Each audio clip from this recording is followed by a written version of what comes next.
Croyez en l'évangile de l'eau et de l'esprit, non au levain des pharisiens. Luc 12, versets 1 à 12. Sur ces entrefaites, les gens s'étant rassemblés par milliers au point de se fouler les uns les autres, Jésus se mit à dire à ses disciples : « Avant tout, gardez-vous du levain des pharisiens qui est l'hypocrisie. Il n'y a rien de caché qui ne doive être découvert, ni de secret qui ne doive être connu.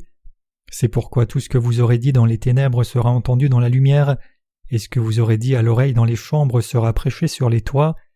Je vous dis, à vous qui êtes mes amis, ne craignez pas ceux qui tuent le corps et qui, après cela, ne peuvent rien faire de plus. Je vous montrerai qui vous devez craindre. Craignez celui qui, après avoir tué, a le pouvoir de jeter dans la géhenne. Oui, je vous le dis, c'est lui que vous devez craindre. Ne vend-on pas 5 passereaux pour 2 sous ? Cependant, aucun d'eux n'est oublié devant Dieu, et même les cheveux de votre tête sont tous comptés. Ne craignez donc point, vous valez plus que beaucoup de passereaux. Je vous le dis, quiconque me confessera devant les hommes, le Fils de l'homme le confessera aussi devant les anges de Dieu. Mais celui qui me reniera devant les hommes sera renié devant les anges de Dieu. Et quiconque parlera contre le Fils de l'homme, il lui sera pardonné, mais à celui qui blasphémera contre le Saint-Esprit, il ne sera point pardonné. Quand on vous mènera devant les synagogues, les magistrats et les autorités, ne vous inquiétez pas de la manière dont vous vous défendrez ni de ce que vous direz, car le Saint-Esprit vous enseignera à l'heure même ce qu'il faudra dire. Regardons au levain des pharisiens dans la Bible. Mes chers croyants, quels sont les mauvais points des pharisiens hypocrites ? L'un d'eux est qu'ils n'ont pas accepté Jésus-Christ le Fils de Dieu et l'œuvre qu'il a faite, parce qu'ils pensaient qu'il vivait vraiment des vies justes et bonnes. Ces Juifs ne croyaient pas que Jésus-Christ était le Fils de Dieu, et ils ont pensé qu'un nouveau Messie devait venir du ciel. Mais quelle est la vérité ? Jésus-Christ, le Fils de Dieu, est venu sur la terre il y a 2000 ans et a accompli toute la justice de Dieu en prenant tous les péchés de l'humanité par son baptême au Jourdain et en mourant à la croix. Vous et moi avons reçu la rémission de tous nos péchés en croyant que Jésus-Christ a éradiqué tous nos péchés. Chacun peut recevoir la rémission de ses péchés s'il connaît et croit complètement en l'œuvre que Jésus-Christ a faite. Mais les pharisiens et les légalistes ne croyaient pas ce fait. Quelle est leur raison ? C'est parce qu'ils ont fait de la parole de Dieu des préceptes comme ceux qui sont sortis de la bouche des enseignants de la loi et la servaient comme telle. Ils ne se souciaient pas tellement de ce que disait la Bible. Par exemple, ils ont hérité des traditions des anciens et disaient « Une personne qui mange sans s'être lavé les mains est une personne dure et sale qui ne croit pas en Dieu ».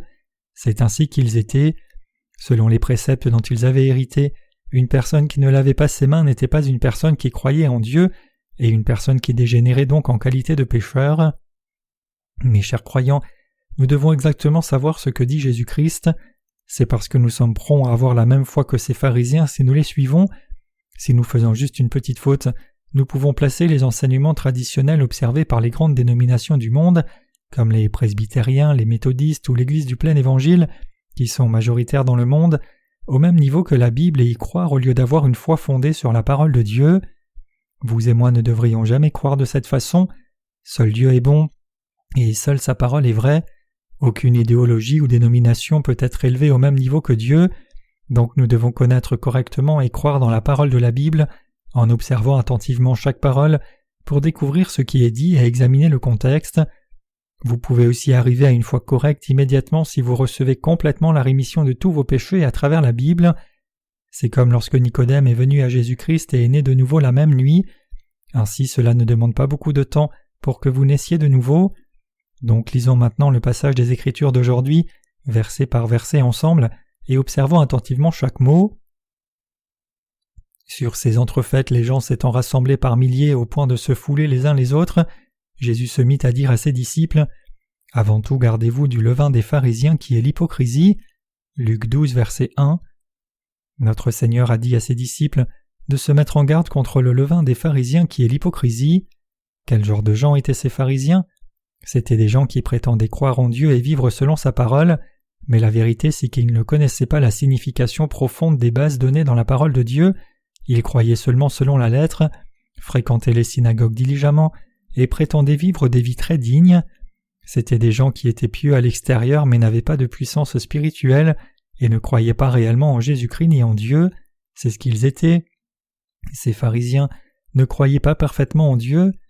Par exemple, les 10 commandements disent de sanctifier le jour du sabbat, mais il n'est jamais dit dans la Bible que l'on ne peut pas placer une aiguille dans un vêtement ou marcher plus d'une certaine distance le jour du sabbat. Malgré cela, les pharisiens considéraient un tel comportement comme un péché. Il est évident que leur foi ne connaissait pas la Bible et était une foi incorrecte héritée des traditions de leurs ancêtres. Elle a été transmise au christianisme d'aujourd'hui. Il y avait des dénominations dans notre pays qui n'achetaient rien le dimanche pour sanctifier le jour du sabbat, mais ils ne suivent plus ce genre de tradition. La foi qui n'est pas vraie ne peut pas connaître l'authentique justice du Seigneur. Mes chers croyants, quelle est la raison pour laquelle notre Seigneur a dit de sanctifier le jour du sabbat ? Observer le jour du sabbat, c'est garder dans nos cœurs le fait que Jésus-Christ a éliminé tous nos péchés. Cela ne signifie pas que nous devions être attachés à une certaine date. Nous devons observer le jour du Seigneur en maintenant la paix et le repos dans nos cœurs. Je ne montais même pas dans une voiture le dimanche avant que je ne sois né de nouveau. Je pensais que monter dans une voiture le dimanche était un grand péché parce que je menais ma vie religieuse dans la secte la plus conservatrice du presbytérianisme. Je pensais que c'était mal de conduire une voiture si je voulais observer la parole de Dieu, puisqu'il avait dit de se reposer et de ne même pas faire travailler le bétail ou les brebis ce jour-là. Mais j'ai réalisé la vraie signification du jour du sabbat après ma nouvelle naissance. Comme Jésus-Christ a dit qu'il est le maître du sabbat, le commandement d'observer le jour du sabbat signifie de connaître le fait que Jésus nous a libérés de tous nos péchés en les éliminant et de jouir du jour du sabbat dans nos cœurs. Donc Dieu dit de faire attention au levain hypocrite des pharisiens qui ne connaissaient pas cette vérité de Dieu et le servaient seulement par leurs actes. Le levain des pharisiens ici, ce sont les enseignements hérités des anciens de leur dénomination. Ce n'est pas la parole de Dieu. Vous et moi ne devons pas hériter de la foi des anciens des dénominations, nous devons hériter de la foi qui connaît la justice de Dieu correctement. C'est parce que nous les justes sommes des gens qui avons reçu la rémission de tous nos péchés devant Dieu en croyant dans l'évangile de l'eau et de l'esprit. Alors quel genre de gens sont aujourd'hui hypocrites comme ces pharisiens ? Il y a des gens qui portent leur Bible à droite de leur poitrine et marchent hypocritement, essayant d'avoir l'air pieux. Il y a des gens qui sourient tout le temps et disent bonjour à chaque fois qu'ils rencontrent quelqu'un et agissent avec honneur quand ils se lèvent ou s'assoient devant d'autres gens. Mais de quoi ces gens ont-ils réellement l'air ? Quand ils entendent la parole de Dieu, ils ne peuvent pas la comprendre et n'y prêtent pas attention, puis ils rentrent chez eux, ils rangent ensuite leur Bible et redeviennent tels qu'ils sont vraiment. C'est l'hypocrisie des chrétiens d'aujourd'hui. Nous ne pouvons pas non plus faire autrement que tomber dans ce genre d'hypocrisie si nous ne connaissons pas et ne croyons pas correctement au fait que Jésus-Christ a éliminé tous nos péchés. Les gens qui ne sont pas nés de nouveau sont juste démonstratifs à l'extérieur, ils ne peuvent pas vraiment aimer le Seigneur ou croire en Dieu non plus. Nous devons savoir pourquoi Jésus-Christ a maudit le figuier qui n'avait que des feuilles sans fruits. Le Seigneur qui a maudit le figuier qui n'avait que des feuilles signifie que les chrétiens qui sont seulement grands selon leur splendide arrière-plan, mais n'ont pas l'esprit en eux, seront condamnés et jugés au dernier jour. Le Seigneur dit « Il n'y a rien de caché qui ne doive être découvert, ni de secret qui ne doive être connu. » Luc 12, verset 2. Qu'est-ce que cela signifie ? Cela signifie que si une personne peut cacher quelque chose aux autres, elle ne peut jamais cacher son cœur à Dieu ou le tromper. Et réfléchissez-y, l'humanité peut-elle cacher les péchés de son cœur devant Jésus-Christ Tout-Puissant ? Le Seigneur nous dit de recevoir la rémission des péchés en croyant dans l'évangile de l'eau et de l'esprit pendant que nous vivons sur la terre. C'est parce que les croyants qui n'ont pas reçu la rémission des péchés ne pourront pas éviter le jugement de Dieu au dernier jour. Réfléchissez un moment à une personne qui ne soit pas née de nouveau et qui se tienne devant le trône de jugement du Seigneur. Le Seigneur dira « As-tu des péchés ?» La personne répondra « Seigneur, je suis pécheur ». Alors le Seigneur dira « Vraiment ? Alors va en enfer ». Mais que dira-t-il à quelqu'un qui est né de nouveau ? Il dira « As-tu des péchés ?» Cette personne répondra « Seigneur, je suis très insuffisant dans mes actes, mais je n'ai pas de péché dans mon cœur. Ce n'est pas parce que j'ai bien vécu ma vie, je n'ai pas de péché parce que tu as tout pris à ma place. » Alors le Seigneur dira « Donc tu as des péchés ou non ?» Cette personne répondra « Je n'en ai pas. » Alors le Seigneur vérifiera pour voir si le nom de la personne est inscrit dans le livre de vie ou non. Chaque chose que les gens ont cachée profondément dans leur cœur sera révélée à ce moment-là. En croyant en Jésus-Christ, les gens pensent qu'ils peuvent se tromper eux-mêmes, qu'ils peuvent tromper les autres 100 fois mieux, et qu'ils peuvent même tromper Dieu. Il n'y a pas moyen que les gens cachent quelque chose devant Dieu, même s'ils peuvent suivre les doctrines de leur dénomination respective. La première chose qui arrive quand une personne qui a du péché s'incline devant Dieu pour prier est que ses péchés lui viennent à l'esprit. Tous les péchés commis jusqu'alors, y compris ces grands commis il y a 10 ans, passent par sa pensée et il dit dans les larmes « Seigneur, je suis pécheur, veuille effacer ces péchés ». Alors il rentre chez lui. Qu'arrive-t-il le lendemain? S'il essaye de prier devant Dieu et de demander quelque chose, ses péchés montent encore à sa pensée parce que Dieu les a gravés sur les tables de son cœur et les a inscrits dans le livre du jugement et le livre des œuvres. C'est ainsi. Les péchés inscrits sur les tables du cœur des gens et dans le livre du jugement de Dieu continuent de monter dans la pensée des gens qui les ont dans leur cœur. Donc les prières des gens qui ne sont pas nés de nouveau consistent à 99% en des prières de repentance et seulement 1% restant est consacré à demander des choses. Mes chers croyants, gardez cela à l'esprit. Les gens qui ne sont pas nés de nouveau ne peuvent pas cacher le fait qu'ils sont pécheurs devant Dieu. Ne voudriez-vous pas prier avec assurance devant Dieu? Les chrétiens qui ont des péchés dans leur cœur ne peuvent pas prier avec assurance devant Dieu même s'ils le veulent. C'est parce que tous les péchés en eux sont révélés devant Dieu. Les gens qui ont reçu la rémission des péchés en croyant dans l'évangile de l'eau et de l'esprit n'ont pas de péché dans leur cœur, mais les péchés des gens qui n'ont pas reçu la rémission des péchés sont inscrits correctement sur les tables de leur cœur. C'est la grande différence entre les gens qui ont reçu la rémission des péchés et ceux qui ne l'ont pas. Mes chers croyants, connaissez-vous le conte de fées de Hans Christian Andersen, le vilain petit canard? Quelque chose s'est mal passé et un œuf de cygne s'est retrouvé avec des œufs de canard. Le bébé cygne pensait que sa maman était le canard et la suivait. Il trébuchait et la suivait bien. Il la suivait partout. Les oiseaux sont amusants si vous y pensez. C'est parce qu'ils pensent que la première chose qu'ils voient après leur naissance est leur mère. En tout cas, ce bébé cygne qui a vécu avec des petits canards était détesté. Les plumes des canards sont jaunes mais celles des cygnes sont blanches. Puisqu'elle était différente d'eux, les petits canards le haïssaient en disant « Oh, regarde ce vilain petit canard !» La mère canard le détestait aussi avec eux. Puis un jour, la famille canard est allée sur un lac pour nager et quelques cygnes sont aussi venus y nager. La mère cygne a regardé et a vu qu'il y avait un bébé cygne parmi ces canards. Elle dit « Quoi? Qu'est-ce que mon bébé fait là-bas? Viens ici, viens ici !» Dès lors, le vilain petit canard n'était plus détesté mais vivait heureux parmi les cygnes. Mes chers croyants, l'Église de Dieu qui a vraiment reçu la rémission des péchés est bonne et belle. L'Église de Dieu est un endroit où chaque membre a vraiment reçu la rémission des péchés. Une personne est pécheresse s'il y a du péché dans son cœur, mais a reçu la rémission des péchés s'il n'y a pas de péché du tout. Il n'y a vraiment personne dans ce monde qui n'ait pas de péché et qui ne commette pas de péché, mais Dieu dit « Heureux celui à qui la transgression est remise, à qui le péché est pardonné » Psaume 32, verset 1er. L'humanité peut être libre du péché et devenir juste en Dieu parce que Jésus a pris tous les péchés du monde. Chers saints, j'espère que vous ne vous cachez pas devant Dieu. J'ai connu et cru en Jésus quand j'avais 20 ans, mais je me suis longtemps caché pendant 10 ans avant de naître de nouveau. J'étais une personne à l'époque qui croyait à la doctrine du calvinisme de tout cœur en tant que presbytérien, et je faisais des signes et des miracles à l'époque. À chaque fois que j'entrais dans la chapelle quand il y avait une réunion de réveil, j'étais plein de grâce et vraiment heureux, donc j'ai cessé de boire et de fumer, et j'ai commencé à parler en langue et à avoir des visions peu de temps après. Mais en même temps, les péchés que j'avais commis étaient inscrits dans mon cœur. J'ai découvert plus tard que j'étais pécheur. J'ai pensé que tout était bien même si j'avais du péché, et que même si j'avais du péché, j'irais dans le royaume des cieux, parce que je croyais en Jésus. Quand j'ai trouvé un passage qui dit « Si quelqu'un n'a pas l'esprit de Christ, il ne lui appartient pas » Romains 8, verset 9, j'ai pensé que j'avais le Saint-Esprit dans mon cœur puisque je parlais en langue, mais toutes ces pensées étaient incorrectes. J'ai réalisé après être né de nouveau que les gens qui ont des péchés dans leur cœur sont des gens sans le Saint-Esprit. Éliminer les péchés de quelqu'un n'est possible que par la parole de Dieu. Les péchés d'une personne ne partent jamais en parlant en langue, en faisant beaucoup de prières de repentance, en jeûnant ou en travaillant dur pour s'en défaire. Le mot repentance signifie se détourner. Les gens qui ont du péché ne peuvent pas être sans péché même s'ils essayent de vivre purement, ils vont en enfer. Cela signifie que les gens n'ont pas de péché si Jésus les a éliminés, mais qu'ils iront en enfer s'il ne l'a pas fait. Par conséquent, ils reçoivent la rémission des péchés en sachant comment le Seigneur les a éliminés et en acceptant dans leur cœur ce qu'il a fait. Nous devons craindre Dieu. Les gens riches méprisent souvent les pauvres et prennent des airs disant « Allez, ce sont des fous qui ne peuvent pas gagner d'argent. J'ai seulement travaillé un peu de temps, gagné beaucoup d'argent et je vis bien, quel est leur problème ?» Il y a des chrétiens qui font la même chose.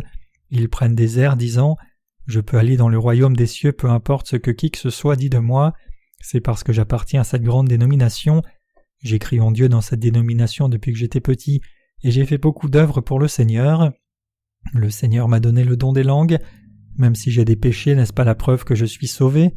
Ils prennent des airs comme ceux-là sur la terre, mais pensez-vous qu'ils pourront faire de même après leur mort? Qu'est-il dit dans notre recueil de cantiques? Il est dit « Saint, Saint, Saint, toi les ténèbres te cachent, toi les yeux du pécheur ne peuvent pas voir ta gloire. » Dieu qui est la Sainte Trinité est vraiment une personne sainte. Les gens qui ont des péchés ne peuvent regarder à Dieu avec assurance et ne peuvent qu'entrer dans le feu dévorant. Mais qu'arrive-t-il aux gens qui sont insuffisants mais confirment par la parole de vérité que Jésus-Christ a éliminé tous leurs péchés? Ce sont des gens qui peuvent entrer dans le royaume des cieux. Cela ne fonctionne pas juste en disant que vous croyez de vos lèvres ou juste en sachant cela dans vos pensées. La Bible dit « Ainsi la foi vient de ce qu'on entend et ce qu'on entend vient de la parole de Christ » Romains 10, verset 17. De même les gens peuvent naître de nouveau seulement après avoir cru dans la parole de Dieu de tout cœur. La Bible dit que 2 personnes étaient au moulin, l'une a été enlevée et l'autre laissée. 2 dormaient ensemble, l'une a été enlevée et l'autre laissée. Un couple vivait ensemble, l'un a été enlevé et l'autre laissé. Pourquoi cela? Ceux qui sont restés ont trompé leur cœur quand ils ont professé leur foi en Dieu. Mes chers croyants, avez-vous vu la cassette vidéo appelée L'Enlèvement? Le personnage principal de ce film est une femme nommée Patty. Elle croyait réellement en Jésus-Christ. Elle donnait la dîme, vivait une bonne vie, faisait beaucoup de services et fréquentait diligemment l'église. Mais son mari ne connaissait pas grand-chose de Jésus-Christ. Alors un jour après son mariage, son mari a rencontré un pasteur qui insistait sur le fait qu'il était né de nouveau. Bien sûr, son mari a rejeté l'évangile quand le dit pasteur né de nouveau lui a prêché. En fait, l'évangile prêché par le pasteur n'était pas l'évangile de l'eau et de l'esprit, c'était l'évangile de la croix seule. Puis un jour, il a été mordu par un serpent venimeux. L'hôpital a dit qu'il lui fallait une transfusion sanguine d'un chasseur de serpents dont le sang était immunisé contre le poison. Alors le docteur est parti loin en Afrique, a ramené le sang d'un chasseur de serpents qui était immunisé contre le poison et lui a fait la transfusion sanguine. Le poison de son sang a disparu et il a retrouvé la santé et a bien vécu. Par la suite, le pasteur est revenu vers lui et a prêché l'évangile sur la façon dont Jésus-Christ avait éliminé ses péchés. Mais le mari de Patty a dit à ce pasteur « Quoi, je ne peux croire cela? Comment peux-tu dire que je n'ai pas de péché ?» Écoutez ce que le pasteur a dit ensuite. « Permets-moi de te donner un exemple. Tu as été clairement mordu par un serpent venimeux et tu allais mourir, mais ce poison a disparu quand tu as eu la résistance en acceptant le sang de quelqu'un qui était immunisé contre le poison. Tu serais mort si tu n'avais pas eu ce sang. C'est la même chose que le fait que tes péchés soient éliminés. Jésus-Christ a pris tous tes péchés quand il est mort à la croix pour toi, et il est ressuscité pour toi. Il n'y a rien à faire, si ce n'est d'accepter le fait que Dieu ait fait cela. Tout comme tu as vécu en acceptant ce sang, tu recevras la rémission de tes péchés et deviendras enfant de Dieu si tu acceptes l'œuvre que Jésus-Christ a accomplie. Alors le mari de Patty a dit « Oh, je vois, il a éliminé tous mes péchés parce qu'il m'aime indépendamment de ce que je fais. Il a pris tous mes péchés à la croix parce qu'il m'aime. » C'est ainsi que le mari de Patty a accepté Jésus comme son sauveur. Après cela, l'enlèvement a eu lieu.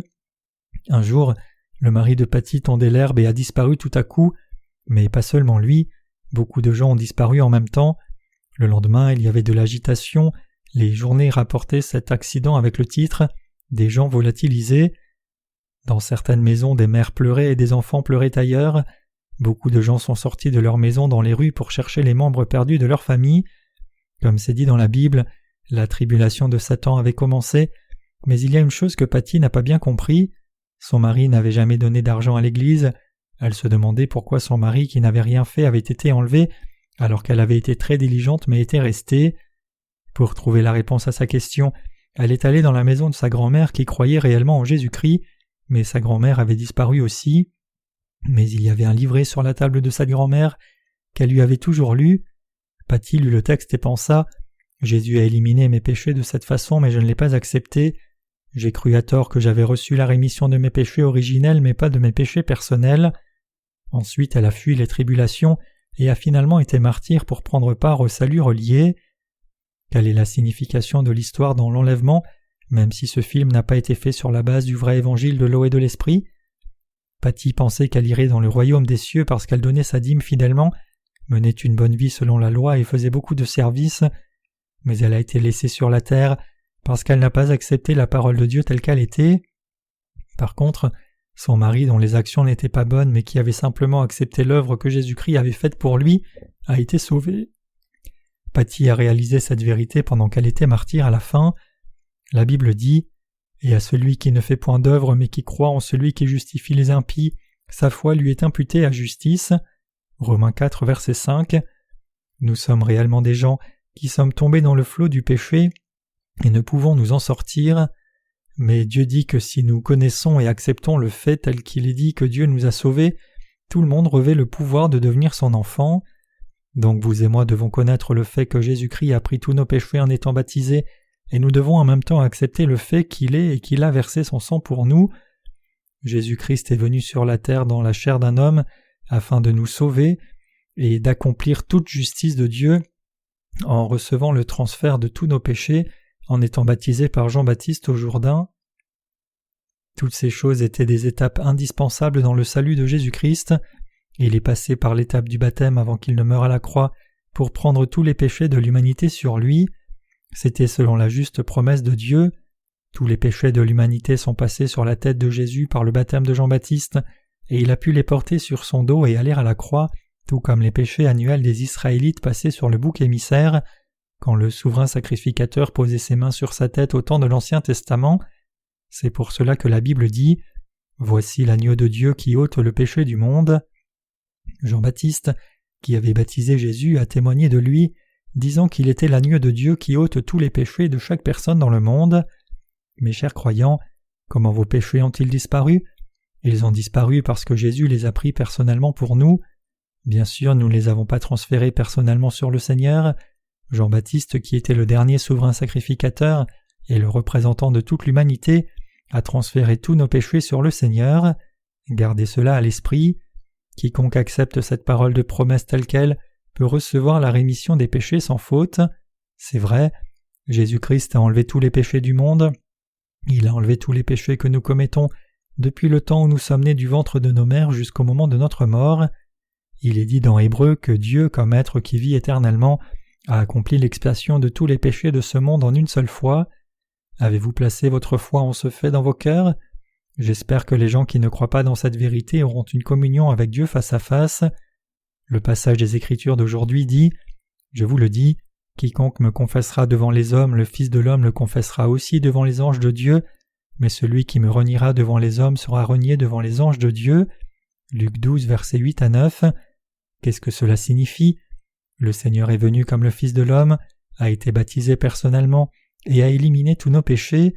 Il est maintenant assis sur le trône du jugement et dit « Je renie devant les anges ceux qui ont renié le fait que j'ai éliminé tous leurs péchés au Jourdain. » Il dit qu'il nous reconnaîtra aussi comme son peuple si nous rendons témoignage de Jésus aux autres en disant « Jésus a pris tous mes péchés ». Nous irons dans le royaume des cieux en croyant en Jésus alors que nous vivons sur la terre. Ainsi nous devons professer aux autres et dire « Je n'ai pas de péché parce que Jésus les a tous pris. Mes actes ne sont pas parfaits, mais je n'ai pas de péché parce que Jésus a tout pris. Je crois en lui de cette façon. » Mais le Seigneur dit qu'il nous reniera si nous le renions par ignorance et ne confessons pas Jésus parce que nous avons honte en disant « Je ne pense pas, Jésus n'a pas pu prendre tous mes péchés. » Si quand on demande « Avez-vous reçu la rémission des péchés ?» quelqu'un répond « J'ai reçu la rémission des péchés mais j'ai honte », le Seigneur dit à cette personne « Si tu as honte de moi, j'aurai aussi honte de toi. » C'est vrai, beaucoup de gens ont honte de l'Évangile. Ils demandent comment c'est possible de dire qu'ils n'ont pas de péché et ils ont honte de le dire. Mais vous et moi devons clairement savoir cela. Nous ne devons jamais avoir honte de ce que Jésus-Christ ait éliminé nos péchés pour nous. Dieu a éliminé nos péchés parce qu'il nous aime. Pourquoi avoir honte de cela? Si vous avez appris ce qu'est la vérité par l'amour de Dieu, vous devez être reconnaissant à Dieu et le dire aux gens qui ne le savent pas. Qu'y a-t-il à avoir honte? Il y a beaucoup de gens qui marchent sur une route large maintenant, seuls peu marchent sur l'étroite. Même si nous sommes parmi le peu qui marchent sur le chemin étroit et ne sont pas reconnus dans ce monde, nous devons être reconnaissants à Dieu en vivant notre foi au fait que nous n'ayons pas de péché parce que le Seigneur les a tous éliminés. Le Seigneur a dit « Vous êtes la lumière du monde » Matthieu 5, verset 14. Et il dit aussi « Et on n'allume pas une lampe pour la mettre sous le boisseau, mais on la met sur le chandelier et elle éclaire tous ceux qui sont dans la maison. » Matthieu 5, verset 15. Mes chers croyants, nous qui avons reçu la rémission des péchés sommes la lumière du monde. Donc diffusons fermement cet évangile. Diffusons fermement cet évangile de la rémission des péchés à tous les gens du monde. La Bible dit « Repentez-vous et que chacun de vous soit baptisé au nom de Jésus-Christ pour le pardon de vos péchés, et vous recevrez le don du Saint-Esprit. » Acte 2, verset 38. Il est aussi dit dans la Bible qu'une personne recevra le don du Saint-Esprit si elle reçoit la rémission des péchés. Que disent la plupart des pasteurs aujourd'hui? Quand ils disent dans leurs réunions « Recevez le Saint-Esprit, recevez le Saint-Esprit, recevez le feu, recevez le feu », des sœurs insensées disent « Viens, viens ». Le Saint-Esprit n'est pas une personne qui entre en quelqu'un parce qu'on lui dit de le faire. Il semble vraiment impudent. Comme le Saint-Esprit peut-il entrer dans le cœur de quelqu'un qui a du péché? Le Saint-Esprit ne peut pas entrer dans le cœur d'une personne qui a des péchés puisqu'il est le Saint. Le Saint-Esprit peut entrer seulement dans le cœur d'une personne qui a reçu la rémission des péchés. Même si c'est la vérité, ces pasteurs aveugles spirituellement enseignent encore de fausses doctrines à leurs assemblées aveugles. C'est comme s'ils disaient « Cette couleur est rouge, croyez-le, d'accord ?» Un homme aveugle ne peut pas discerner parce qu'il ne voit rien. Ils ne peuvent pas croire quoi que ce soit dans leur cœur, mais ils disent qu'ils croient. Mais ces pasteurs aveugles ne peuvent pas dire ces choses devant des gens qui connaissent réellement la Bible. Ils ne peuvent pas tromper les saints nés de nouveau qui ont les yeux ouverts à la Bible. Les pasteurs doivent parler correctement de la signification biblique des passages de la Bible. Les pasteurs doivent enseigner la vérité aux gens lorsqu'ils ont des questions en écoutant la parole de Dieu. Alors ils connaîtront la vérité et recevront la rémission de tous les péchés de leur cœur par cette vérité. Que signifie le blasphème contre le Saint-Esprit? Ayant cru au bouddhisme et préconisant qu'on peut être pardonné, il y a des gens qui disent « Les gens qui croient en Jésus mentent aussi beaucoup, donc je crois en Bouddha. Quel non-sens que de dire que Jésus-Christ est le Fils de Dieu. » Cela n'est pas les péchés de blasphème contre le Saint-Esprit. Puisqu'ils n'ont pas connu la vérité, ils pourront recevoir la rémission des péchés s'ils écoutent la parole de vérité et croient ensuite en Dieu. Mais une personne qui blasphème contre le Saint-Esprit ne peut pas être pardonnée. Que signifie le blasphème contre le Saint-Esprit? C'est qu'une personne dise « Même si Jésus a éliminé tous ses péchés, il n'a pas pu les éliminer, il a seulement éliminé le péché originel. Il n'a pas pu éliminer mes péchés personnels. Seigneur, je suis un pécheur même si je crois en Jésus. » Les gens qui disent cela sont des gens qui blasphèment contre le Saint-Esprit. Ils commettent le péché d'outrage au Saint-Esprit. Ils doivent rapidement s'en détourner et recevoir la rémission des péchés dans leur cœur, parce que blasphémer contre le Saint-Esprit ne peut jamais être pardonné, à la différence de tous les autres péchés. Quel est l'évangile de vérité dans lequel une personne peut recevoir la rémission des péchés dans son cœur? C'est que Dieu, afin de sauver toute l'humanité, a envoyé son Fils Jésus-Christ sur la terre. Jésus a revêtu la chair de l'homme, et il est né puis a pris les péchés de l'humanité en étant baptisé à l'âge de 30 ans. Le mot « être baptisé » signifie être transféré, être purifié et être enseveli. Les péchés de nos cœurs ont été effacés en passant sur Jésus. C'est la raison pour laquelle Jésus-Christ a été baptisé. Beaucoup de gens se sont mépris sur le salut de Dieu et pensent « Dieu a décidé inconditionnellement de sauver certaines personnes et a décidé d'en condamner d'autres à l'avance.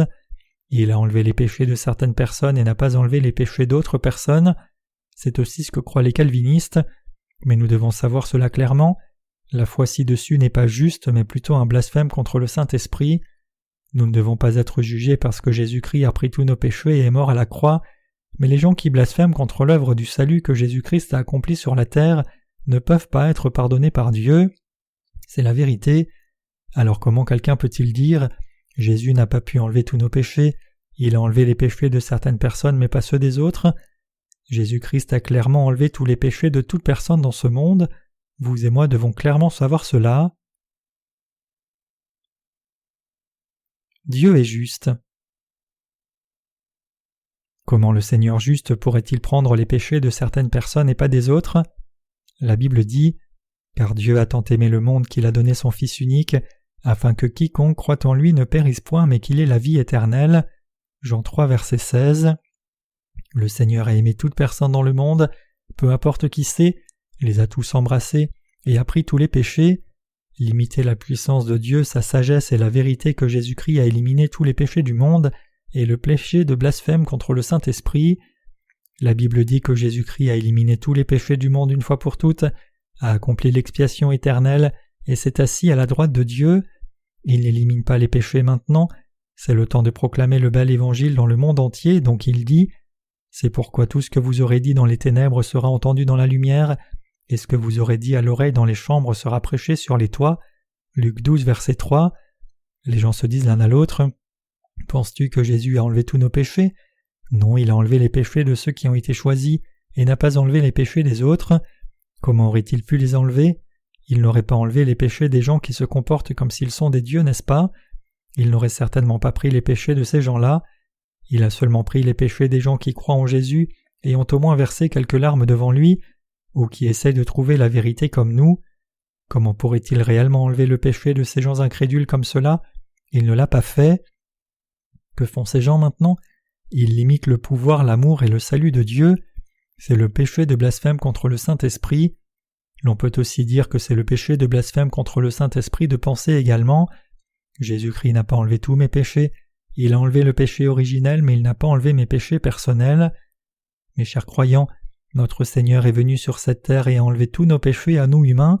Il a pris tous les péchés, y compris ceux commis durant toutes nos vies, ceux de nos enfants, ceux de nos parents, ceux d'Adam, ceux de tous ses descendants, et même ceux du tout dernier enfant né dans le monde. C'est l'amour de Dieu et son salut. Les gens qui ne connaissent pas ce fait et commettent le péché de blasphème contre le Saint-Esprit ne peuvent pas être pardonnés par Dieu. Même si Jésus a pris tous leurs péchés, ils disent « J'ai toujours des péchés, comment peux-tu donc dire que tu les as tous enlevés ? Si tu les as tous enlevés, pourquoi ai-je du péché dans mon cœur ? Je vais commettre des péchés à l'avenir, comment peux-tu les avoir pris à l'avance ? Comment peux-tu avoir pris les péchés qui ne sont même pas encore commis ? Mes chers croyants, n'avez-vous jamais entendu parler de paiement à l'avance ? N'avez-vous jamais travaillé pour une entreprise ?